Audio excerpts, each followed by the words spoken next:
হাই friends, মই আয়ুষ ৰং চেনেলত সম্প্ৰচাৰিত হৈ থকা খোজমুখী ধাৰাবাহিকখনৰ আজিৰ খণ্ডটো চাবলৈ বহুত বেছি ভাল লাগিব, কিয়নো সোমবাৰ খণ্ডটোত দেউতাকে শেৱালিৰ আগত মোৰ বেমাৰ খবৰ ল'বলৈ সিহঁতৰ সময় নোহোৱা হ'ল, আহিব নোৱাৰে বুলি শেৱালিক ক'ব। আচলতে ভুলটো মোৰেই। উচ্চাকাংক্ষী হ'বলৈ বিদেশলৈ যাবলৈ মইতো সৰুৰে পৰা সিহঁতক উৎসাহ দিছিলোঁ। এতিয়া সিহঁতক দুখ দিলে কি হ'ব, মই মৰি গ'লে ঘৰখনৰ কি হ'ব বুলি চিন্তা কৰি থকা দেখিবলৈ পাব। এইফালে আকৌ শেৱালিয়ে আজিৰে পৰা টিফিন ছাৰ্ভিচৰ কামটো আৰম্ভ কৰিব আৰু অমৰে খোৱা ল'ৰাজনৰ লগত ডেলিভাৰী দিবলৈ যাব। আৰু তেতিয়া পুৱতীয়ে দূৰৰ পৰা চাই থাকিব আৰু বৌয়ে এইজন ল'ৰাৰ লগত ক'ত যায়, ল'ৰাজন কোন হয় বুলি ভাবিব। এতিয়া বাৰু ল'ৰাজনৰ লগত পুৱতীয়ে শেৱালিক সন্দেহ কৰিব নেকি, দেখিবলৈ পাব আজিৰ খণ্ডটোত।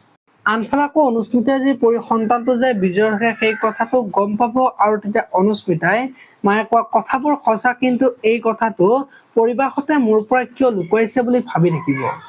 এতিয়া অনুস্মিতাই ওচৰলৈ গৈ সন্তানটোৰ কথা আকৌ সুধিব নেকি, দেখিবলৈ পাব আজিৰ খণ্ডত। আপোনালোকে খোজমুখী ধাৰাবাহিকখন চাই কেনেকুৱা পায় কমেন্ট কৰি জনাব। আৰু যদি আপোনালোকে এতিয়ালৈকে চেনেলটো ছাবস্ক্ৰাইব কৰা নাই, তেতিয়াহ'লে চেনেলটো ছাবস্ক্ৰাইব কৰি বেল আইকনটো প্ৰেছ কৰি দিব। ধন্যবাদ।